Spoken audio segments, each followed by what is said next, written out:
Este es el tercer segmento del video preparado sobre el tema para la reforma del régimen representativo en el Perú y el diseño de un distinto tipo de bicameralidad. En este segmento, en este episodio, en esta lección, vamos a revisar el tercero de los temas que se titula ¿Qué debe cambiar en el régimen representativo? 5 características de desempeño disfuncional en el régimen representativo.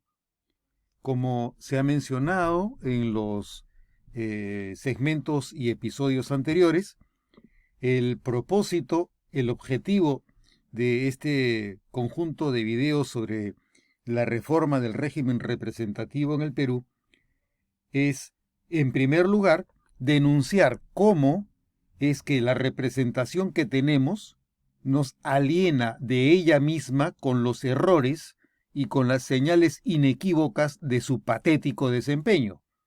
En segundo lugar, denunciar el modo en el que las omisiones de los partidos políticos actúan como la agencia de la enajenación, relegándonos a una alteridad domesticada de la que hay que despertar. En tercer lugar, advertir la importancia de reemplazar las distorsiones y el carácter inercial de su funcionamiento. Y en cuarto lugar, proponer una forma de poner en valor la naturaleza representativa de nuestro régimen político, de facilitar su posicionamiento en el espacio público, de mostrar nichos y escenarios nuevos e importantes para su renovación y de recuperar para nosotros como comunidad la institucionalidad que recupere y que haga de nuestra convivencia quizá una forma menos insatisfactoria, más genuina y efectiva de organización política.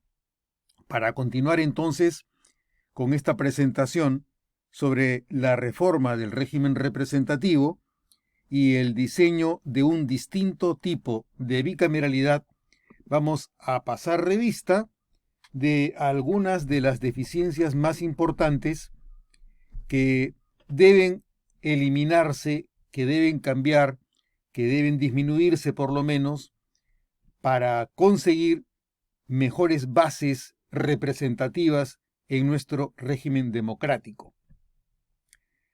La primera de las situaciones que genera esta situación de vergüenza y de desprecio popular respecto de nuestro régimen representativo es el asunto relacionado con las precariedades políticas y culturales originadas en las incapacidades de la ciudadanía. La ciudadanía es la base de la mejor representación. Cuanto mejor sea la calidad del ciudadano,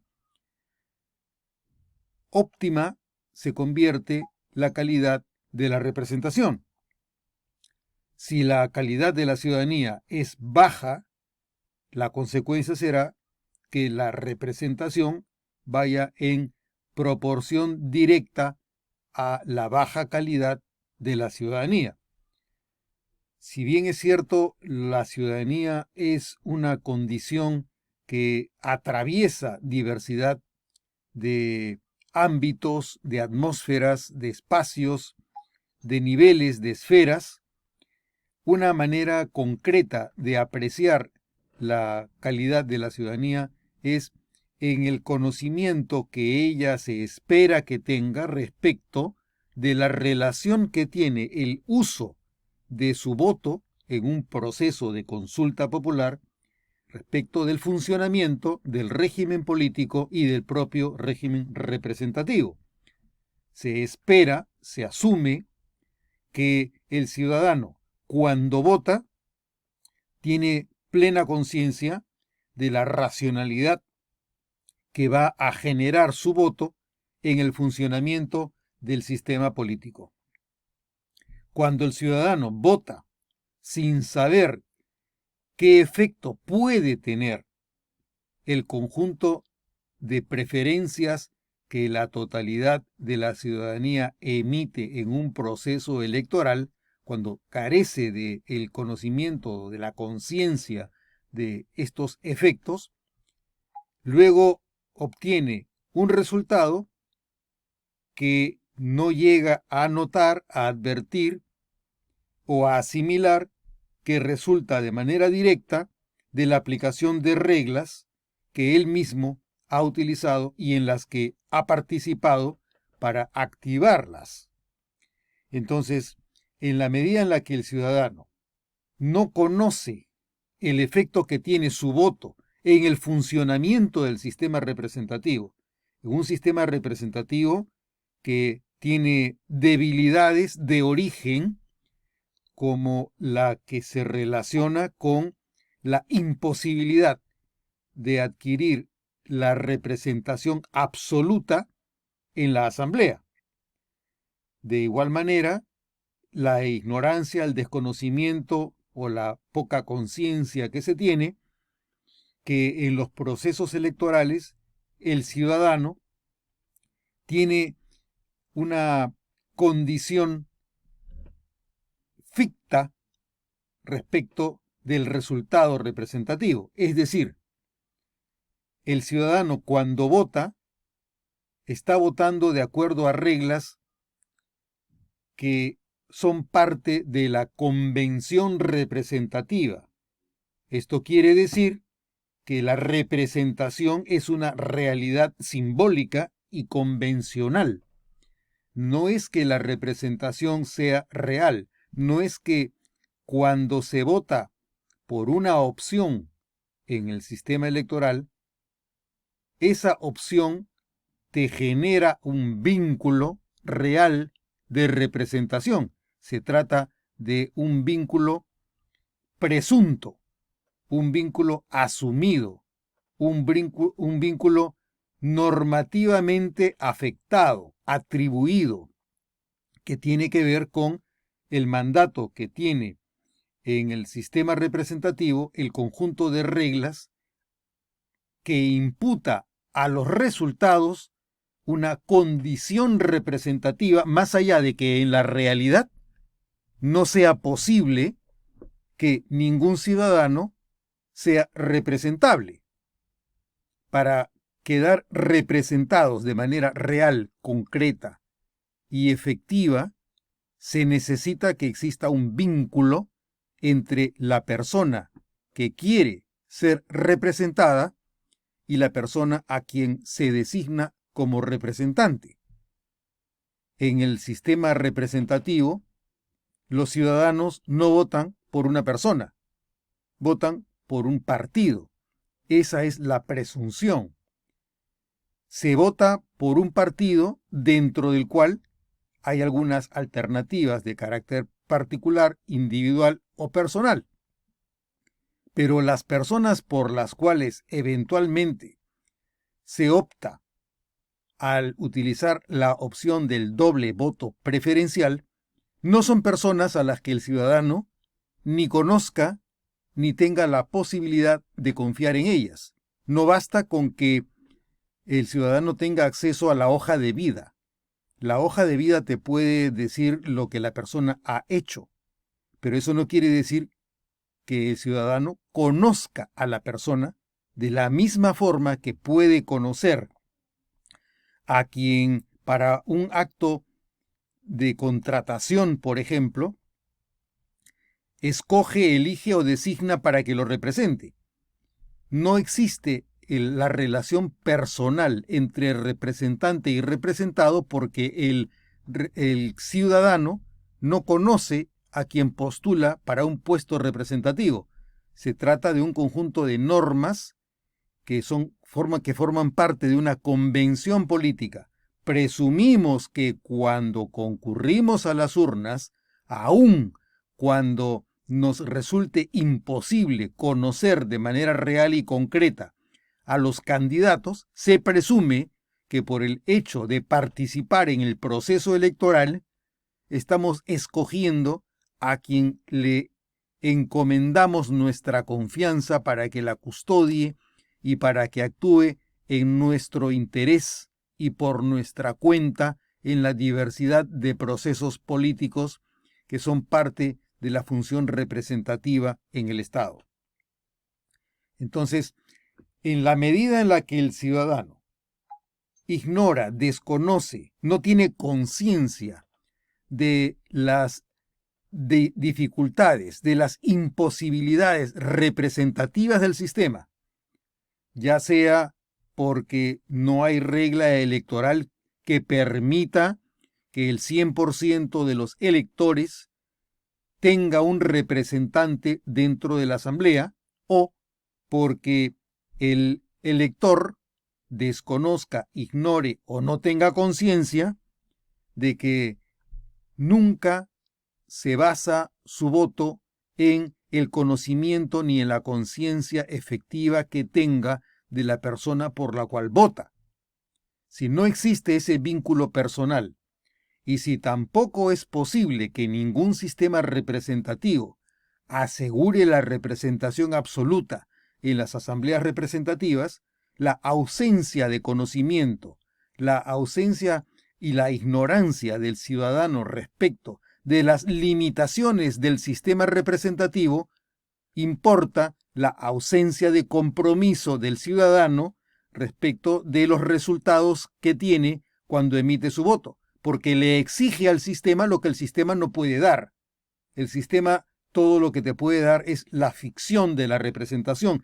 Tenemos que creer que porque ejercitamos el voto, la consecuencia será que tenemos un sistema del que se dice que es representativo, es nominalmente representativo, y tenemos que creer bajo los supuestos de esa convención.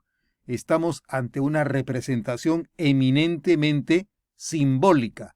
No es una representación real, porque no es una representación real cuando el ciudadano obvia esta necesidad ficticia del sistema, exige más de lo que puede recibir. La idealidad del sistema representativo te lleva a limitaciones severas, y cuando el ciudadano las desconoce es por la insuficiencia de su cultura democrática sobre la naturaleza convencional y simbólica del sistema, la que lleva a exigencias que luego determinan u ocasionan la insatisfacción y el desprecio por los resultados representativos. El sistema no puede dar más que lo que la convención te asegura que te puede dar, es decir, la existencia de un sistema nominalmente representativo que funciona sobre la base del compromiso de todos los ciudadanos, que todos van a comprender, a aceptar y a reconocer y a conformarse que dentro de las limitaciones con las que se cuenta y con las que debe funcionar el sistema representativo, en esa medida es que no hay otra alternativa que aceptar las deficiencias con las que nace el voto popular. Una segunda característica de el sistema representativo que es necesario cambiar, así como es necesario que la ciudadanía cuente con un mayor conocimiento, cultura, y que se despercuda de las precariedades de su comprensión del sistema político. Otro criterio importante es el del rentismo utilitario de los partidos políticos. Si el sistema representativo no funciona en gran parte, es porque no tenemos partidos políticos eficientes, eficaces, para canalizar la voluntad popular a través de representantes que puedan salvar la brecha que existe entre las imposibilidades del sistema representativo y lo que es factible de alcanzar mediante el desempeño de representantes con competencias suficientes para desarrollar la gestión estatal, que es parte de las tareas representativas. Pero cuando lo que tenemos son partidos políticos de fachada, cuando lo que tenemos son clubes electorales que se organizan con el objetivo de alcanzar cupos representativos para acumular poder de quienes tengan el apetito de ocupar un puesto en una organización pública.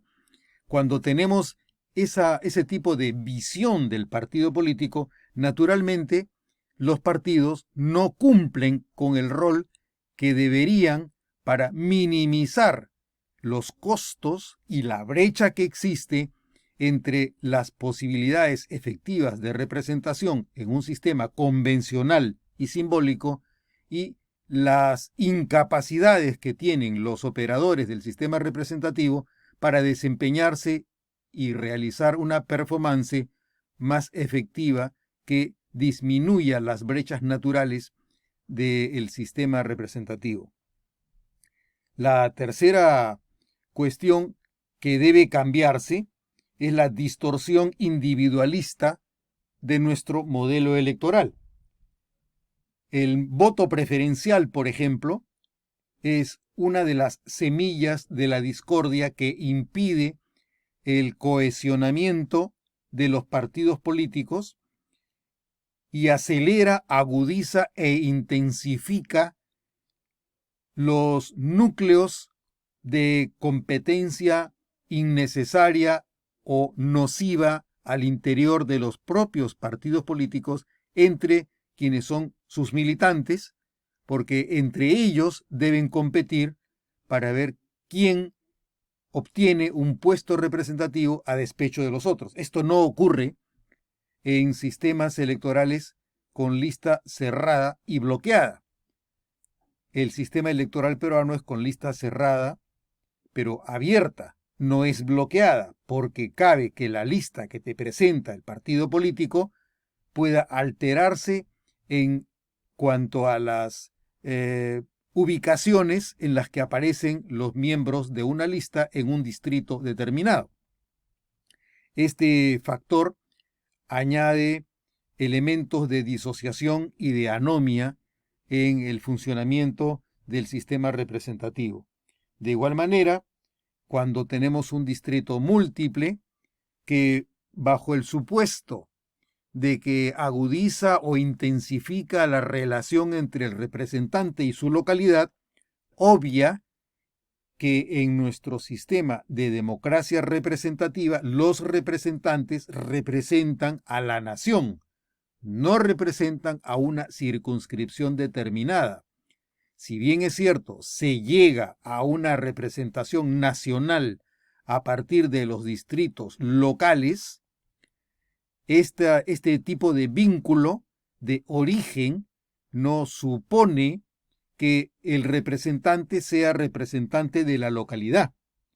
Este concepto de asociación entre la localidad, el distrito o el terruño y el representante afecta el desempeño de carácter nacional que tiene un órgano como el Parlamento que corresponde al Estado central. La ausencia de distrito nacional también es un elemento que afecta el funcionamiento del sistema. Cuando el sistema electoral contempla, por lo menos parcialmente, que haya un grupo de representantes elegidos en distrito nacional, este tipo de vínculo electoral entre el representante y la nación permite el desapego con la localidad y la mayor identificación con metas que trascienden la geografía y el territorio en una dimensión más abstracta y por lo tanto con una mayor proyección y horizonte de futuro. El cuarto de los elementos que debe cambiar son las imperfecciones del unicameralismo. En el unicameralismo peruano, lo que se percibe es un déficit de relación entre la circunscripción y el representante.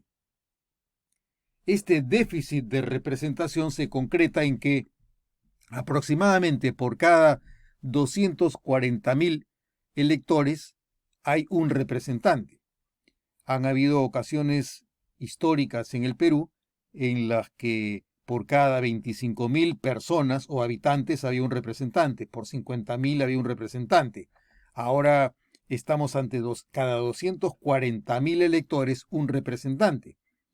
En los años 30, en los años 40, la proporción era por cada 120.000, cuando la población en el Perú llegaba a la tercera parte de la que tenemos ahora. En los años 50, por ejemplo, la población llegaba aproximadamente 9 millones de personas. Ahora somos 35 millones de personas, y cuando éramos 9 millones, por cada 120.000 personas había un representante. Entonces, estos son déficits de representación en la relación circunscripción y representante.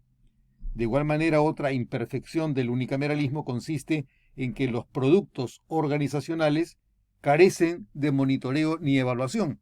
El Congreso produce normas, leyes, actos de control, los ejecuta, pero luego no le hace seguimiento a las decisiones que toma. La ausencia de monitoreo o de seguimiento respecto de las decisiones que toma, porque no tiene un sistema que permita hacerlo, genera el disvalor de los productos que elabora el Congreso. De muy poco sirve que se produzca algo si es que luego no se realiza el control de calidad ni se evalúa si la medida adoptada cumplió con la finalidad en razón de la cual se tomó la decisión de que se aprobara. La ausencia de control y de monitoreo supone que los productos preparados por el Congreso no se sabe cuánto valen, cuánto sirven y si deben mantenérselos o si debiera eliminárselos. Igualmente, otra imperfección del unicameralismo es el déficit en la interfase social. Hay una importante relación que debe existir entre las diferentes culturas nacionales. El poblador del Ande, el poblador de la Amazonía, tiene una mentalidad fundamentalmente tradicional. En la lógica del hombre moderno funciona un tipo de relación que es desaprensiva respecto de la tradición. Pero en el mundo tradicional hay una forma de organización social y política que queda totalmente desatendida cuando se prescinde del tipo de representación que rige en las mentalidades y en las sociedades de carácter tradicional que aún sobreviven tanto en el Ande como en la Amazonía. Otro tipo de factores que deben cambiar pueden encontrarse en las perversiones en la gestión del Congreso. Entre las perversiones, una de las principales es, por ejemplo, el sistema de comisiones. Se considera que debe haber un número amplio de comisiones porque de esa manera los diferentes grupos parlamentarios cuentan con más espacios donde poner a sus representantes, de forma tal que contra más puestos disponibles exista, también habrá mayores oportunidades para ocupar cargos directivos que permitan a su vez contar con mayor cantidad de personal o de beneficios o conseguir mayor cobertura a nivel mediático o en los medios de comunicación. Las perversiones en la gestión del Congreso están relacionadas también con, por ejemplo, la duplicidad de cargos directivos. En la actualidad tenemos un consejo directivo y tenemos una junta de portavoces, y estos órganos cumplen relativamente la misma función. Otra perversión en la gestión del Congreso es la permanencia de la anualidad de los cargos directivos y del sistema de comisiones, que genera niveles altos de ineficiencia por la impredecibilidad de los actos organizacionales y los cambios de supuestos y de premisas organizacionales cada año, y por lo tanto no hay permanencia de objetivos o de metas a lo largo de por lo menos un periodo constitucional. Otro factor importante son las consecuencias irresponsables de la delegación del mandato a los asesores, como los congresistas tienen tal cantidad de puestos que cubrir en un sistema que cuenta con 24 comisiones ordinarias, comisiones especiales, la Comisión de Levantamiento de Inmunidad, la Comisión de Ética Parlamentaria, la Comisión Permanente, la Subcomisión de Acusaciones Constitucionales, el Consejo Directivo, la Comisión Permanente, la Junta de Portavoces. Hay tantos puestos que cubrir que los congresistas carecen de tiempo suficiente para atender de manera eficaz cada una de las responsabilidades y de las sesiones que se convocan semanalmente en cada uno de los órganos de los que deben ser parte. Entonces, el excesivo número de comisiones y el mantener un tipo de organización basada en la importancia que tiene para los congresistas tener cupos que cubrir porque les representan mayor cantidad de opciones de figuración por tener puestos directivos, la consecuencia del excesivo número de puestos que cubrir supone que los congresistas terminan delegando sus funciones entre los asesores. Cuando el congresista tiene que concurrir a una comisión, tiene que haber estudiado el proyecto respecto del cual se va a emitir un dictamen. Pero si no ha tenido tiempo de estudiar la materia, obviamente necesitará que sea uno de sus asesores o de los técnicos a su servicio que le haya hecho la referencia sobre los alcances de los proyectos, sobre las diferentes posiciones, la información, y por lo tanto se debilita el vínculo del congresista con la materia, lo cual también supone una ineficiencia respecto del ejercicio de la función representativa, porque el pueblo confía en la total integración del congresista con las responsabilidades que supone el ejercicio de la función representativa. Si no la puede cumplir, obviamente tendrá que delegar la función a un asesor. Este tipo de actos supone también la violación de un principio que no permite que quien ha sido delegado por un carácter personal se lo delegue a terceros. Quien debe representar es el representante, no el asesor del representante que termina realizando tareas para apoyar al representante que no se da el tiempo para atender personal y directamente las tareas inherentes a la función representativa. Otra característica que debe cambiar es la emergencia competitiva de los poderes representativos de naturaleza subnacional. Conforme avanza el proceso de descentralización nacional, cada vez es más fuerte la presencia que tienen los gobiernos locales, sean distritales, provinciales o regionales. Entonces existe una competencia con los poderes locales, subnacionales, frente a la capacidad de acción que tienen los congresistas. Esta competencia dificulta el trabajo del congresista cuando se esmera en actuar como alcalde desde una posición en la Asamblea Representativa. Otra condición que debe cambiar en el funcionamiento del sistema representativo nacional es la prostitución populista del proceso legislativo, que consiste en que los proyectos se presentan, se debaten y se votan en función del criterio de favorecimiento de maneras fáciles de adhesión del pueblo.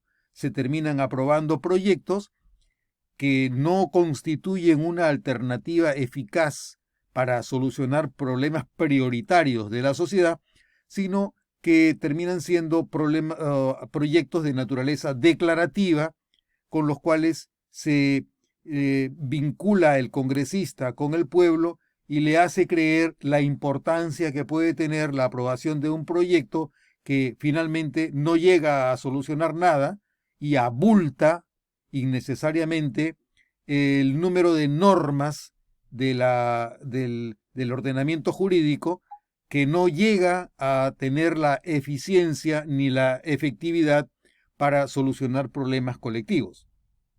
Y un último aspecto que debe cambiar, porque también afecta al sistema representativo, es la cobertura interesada que tienen los medios de la acción, del desempeño, de la performance del sistema representativo. Como les interesa tener una tajada del poder, se rigen en su relación con el Congreso a partir del rating. Por eso es que subrayarán aspectos negativos que van a concentrar las pantallas de la televisión en aspectos que no precisamente son de los más encomiables en el ejercicio de la función representativa. El hacer que prevalezca el criterio del rating y por lo tanto de la mayor popularidad de los medios de comunicación supone que se subraye, que se resalte, que se priorice los aspectos que llaman la atención por el escándalo antes que por el cumplimiento regular de las tareas representativas.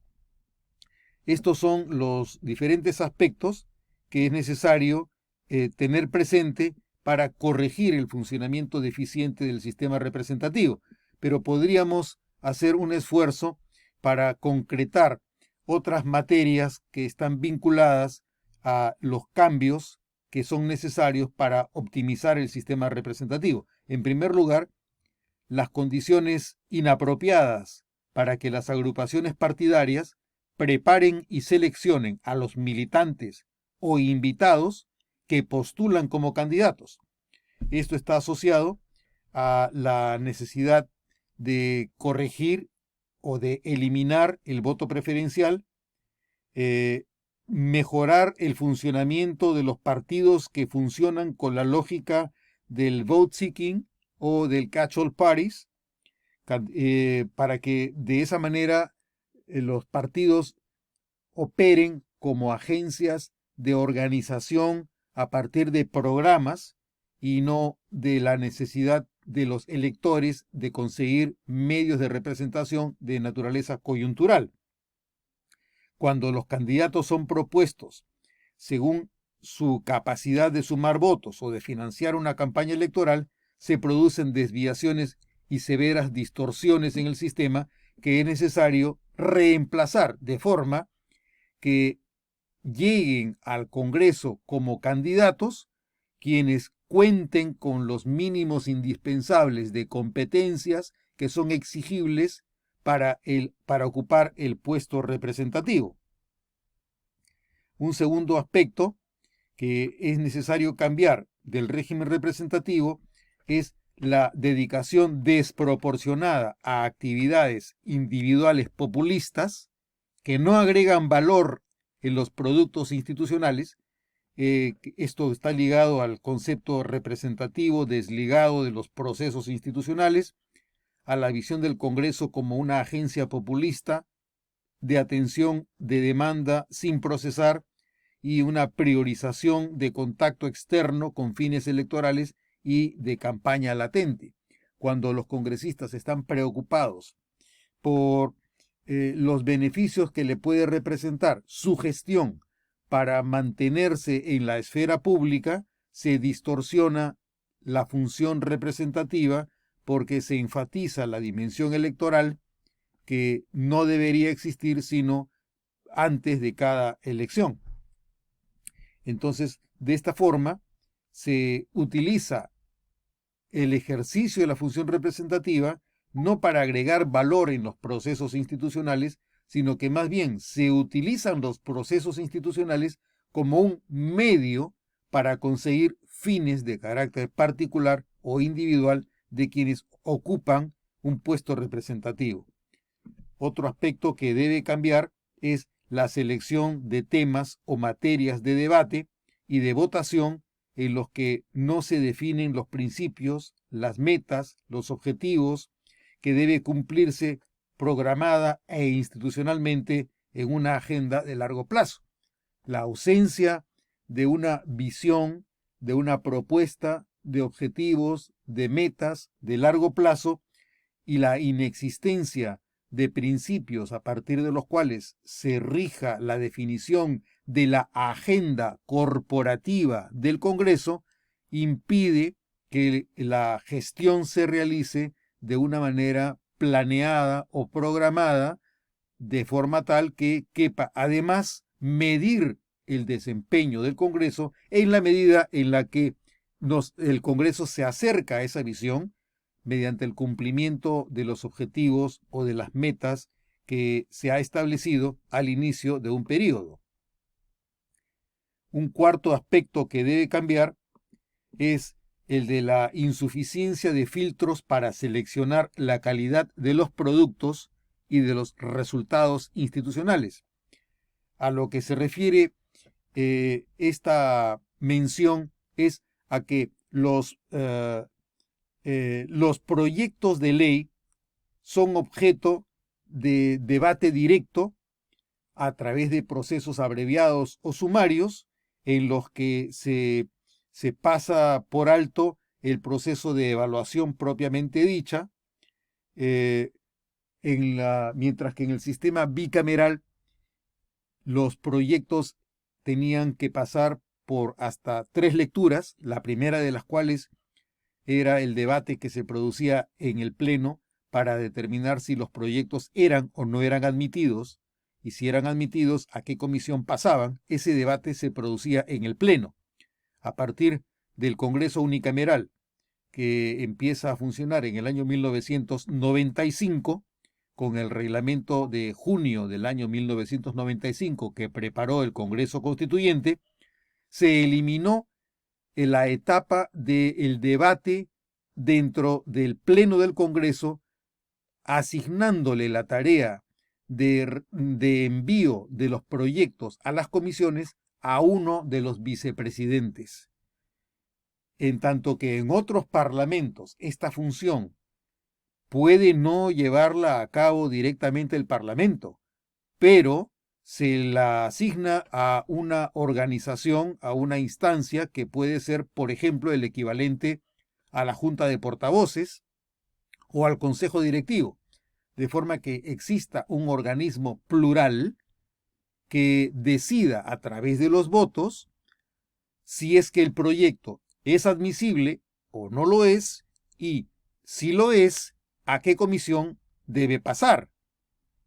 Actualmente el sistema ha obviado por completo la pluralidad como requisito para definir la admisibilidad o no de un proyecto de ley, y por lo tanto también depende del criterio que tenga el miembro de la mesa directiva a quien se le encarga la tarea de asignar los proyectos a comisiones.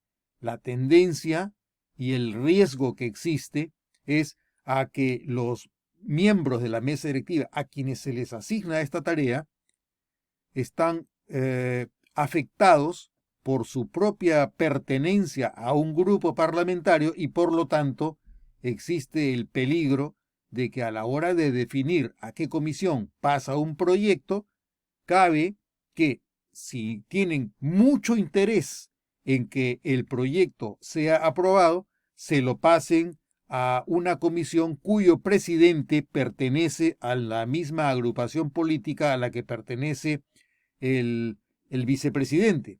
Contrariamente, si el propósito es que ese proyecto no salga o que salga con cambios específicos, se lo remitirá a una comisión en la que el presidente de la comisión tenga afinidad política con el vicepresidente, de forma tal que el sentido del proyecto contenido en el dictamen sea contrario a el propósito que tenía el autor de una iniciativa que no pertenece al mismo grupo parlamentario al que pertenece el miembro de la mesa directiva responsable de esa tarea. De igual manera, otro aspecto que ha debilitado significativamente la calidad de los productos que emanan del sistema representativo actual en el Perú es la eliminación del requisito del debate artículo por artículo de los proyectos de ley. Actualmente el debate en el Congreso no es artículo por artículo, sino es un debate de totalidad. Es decir, se vota la integridad del proyecto de ley para abreviar pasos. No se quiere que los proyectos se debatan artículo por artículo, sino el paquete completo, el bulto. Es un debate a granel. Todos los artículos se aprueban o se rechazan independientemente de la complejidad de las materias a que se refiera cada uno de ellos. El último aspecto que debe cambiar es el relativo a que no existe evaluación, seguimiento ni control de calidad sobre la ejecución e implementación de los productos parlamentarios aprobados. Acá nos referimos a que en el sistema unicameral no hay ningún tipo de proceso que permita hacerle seguimiento a los productos que aprueba el Congreso, en particular las leyes. Cuando se aprueban las leyes, salen publicadas en el Diario Oficial del Peruano y luego el Congreso se desinteresa por completo del resultado que ha tenido la aplicación de la ley, tanto a nivel jurisdiccional, cuando existe algún litigio en razón del cual los jueces interpretan la norma, el Congreso no sabe cómo se están interpretando las normas y cómo difieren de la voluntad que tuvo el Congreso cuando quiso aprobarlas. Entonces hay un desinterés total respecto de lo que ocurre en el foro jurisdiccional, tanto como puede existir desconocimiento respecto a cómo es que el Poder Ejecutivo u otros organismos constitucionales, dentro de los cuales está la Defensoría del Pueblo, la Contraloría, el Tribunal Constitucional, cómo es que ellos aplican las normas que han sido dictadas por el Congreso. El Congreso no realiza ningún tipo de labor de seguimiento ni de monitoreo de las normas que aprueba. Y esto genera serias deficiencias organizacionales porque la ausencia de seguimiento, de control y de monitoreo importa que el Congreso abandona su función normativa y conductora y directiva en lo que se refiere a la conducción de las políticas públicas del Estado. Finalmente, en la evaluación de lo que debe cambiar, una cuestión que debe analizarse es las diferentes opciones en materia de regímenes camerales. Cuando hablamos de los cambios que es necesario realizar, una opción de cambio es el reemplazo del régimen unicameral por un régimen bicameral. Vamos a enumerar simplemente cuáles son los argumentos a favor y en contra de ambos tipos de régimen representativo. Puede hablarse de los argumentos a favor de la unicameralidad cuando nos concentramos en la mayor eficiencia en la gestión. Se supone que si tienes una cámara, el hecho de que sea una sola facilita la gestión en vez de que si se tratara de dos cámaras. El segundo argumento a favor dice que se elimina la duplicidad innecesaria de funciones y tareas del sistema representativo. Si las dos cámaras hacen lo mismo cuando una sola puede hacerlo, esta duplicidad es antieconómica y es ineficiente. Por eso es que se supone que el unicameralismo permite contar con lo indispensable sin que el sistema representativo se elimine. El tercer argumento a favor de la unicameralidad es que evita el inmovilismo por el desacuerdo y ahorra los costos del conflicto entre cámaras. Otro argumento más a favor de la eficiencia del unicameralismo como un sistema más eficiente, como un sistema con mejores posibilidades de alcanzar resultados que con el régimen bicameral. Otro argumento a favor del unicameralismo es que optimiza las posibilidades de arribar a consensos y a acuerdos. Es más fácil ponerse de acuerdo dentro de un régimen unicameral entre los diferentes partidos políticos que si se tratara de dos instancias o de dos cámaras en las cuales las mayorías pueden diferir y es más difícil conseguir acuerdos entre las dos. El quinto argumento a favor es que fortalece la capacidad representativa del régimen democrático. Ante las dificultades del bicameralismo de representar eficientemente a la población, se afirma que con una sola cámara se consigue mayor eficacia y por lo tanto el sistema representativo es más fuerte que si se tratara de dos cámaras.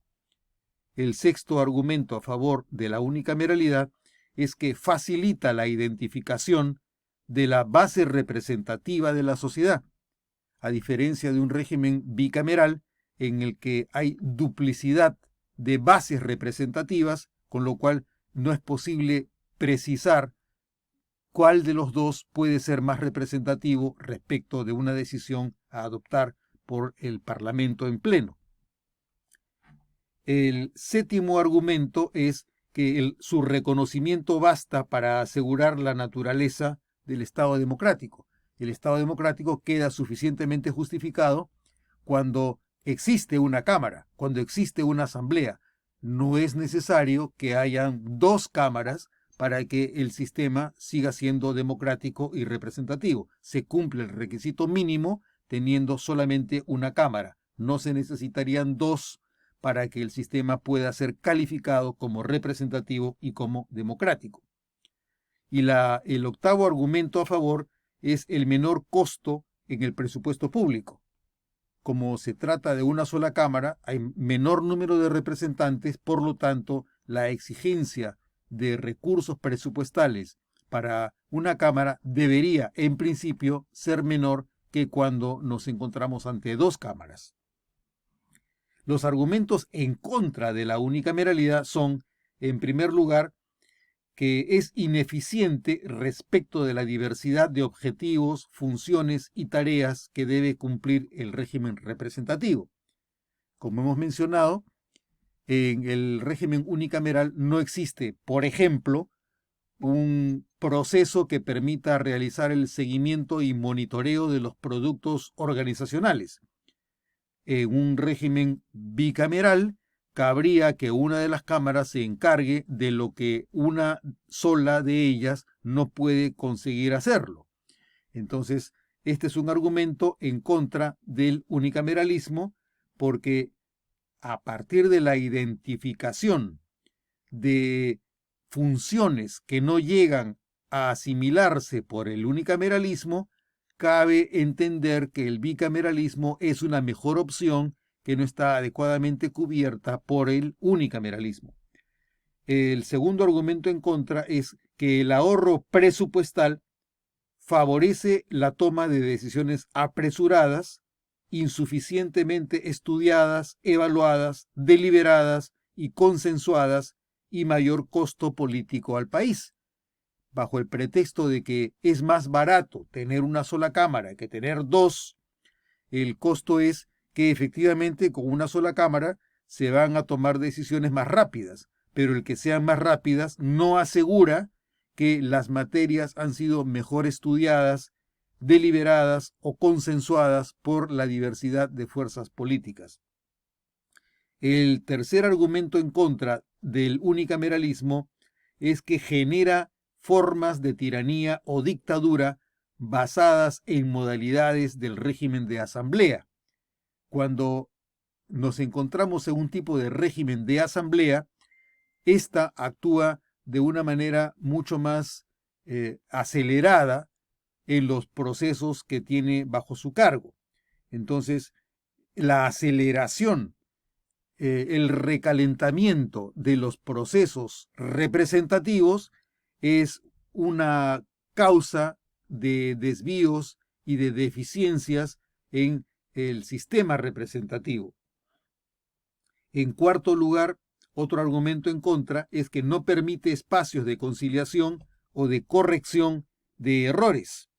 Una vez que el Congreso toma una decisión, es mucho más difícil cambiarla porque el proceso debe continuar. Siendo una sola Cámara, las decisiones erradas es más difícil de corregirlas. Y el quinto argumento en contra es que los efectos engañosos de las encuestas omiten la valoración correcta de la bicameralidad. ¿A esto a qué se refiere? Que cuando se consulta a la población respecto de la conveniencia de la bicameralidad encima de la unicameralidad, la población tiende a favorecer el régimen unicameral. Entonces, si las encuestas opinan que es mejor el régimen unicameral por razones presupuestales, por razones de eficiencia, etcétera, etcétera, este argumento de naturaleza demoscópica obvia la valoración correcta de lo que puede conseguirse con un régimen bicameral. Y por último, los argumentos a favor y en contra de la bicameralidad nos indican, en primer lugar, como primer argumento a favor de la bicameralidad, que es un mejor sistema de contrapesos en el Parlamento, porque de esa manera no es una sola de las mayorías la que toma decisiones de naturaleza estatal, sino que al ser dos, se divide mejor el poder que está a cargo del Congreso o del Parlamento. El segundo argumento a favor de la bicameralidad es que el Senado opera como cámara de enfriamiento contra decisiones apresuradas. El tercer argumento a favor es que minimiza riesgos de dictadura parlamentaria. Cuando el poder se divide entre dos cámaras, es menos fácil que se incurra en riesgos de concentración de poder y por lo tanto de dictadura. Otro argumento a favor de la bicameralidad es que optimiza los productos y los resultados legislativos. Si es que se le asigna la tarea al Congreso de dividir sus funciones entre dos cámaras y al Senado se le encarga funciones específicas diversas a las que tiene la Cámara de Diputados, la función del Senado supondrá logros y sumas que no puede alcanzarse dentro de un régimen unicameral.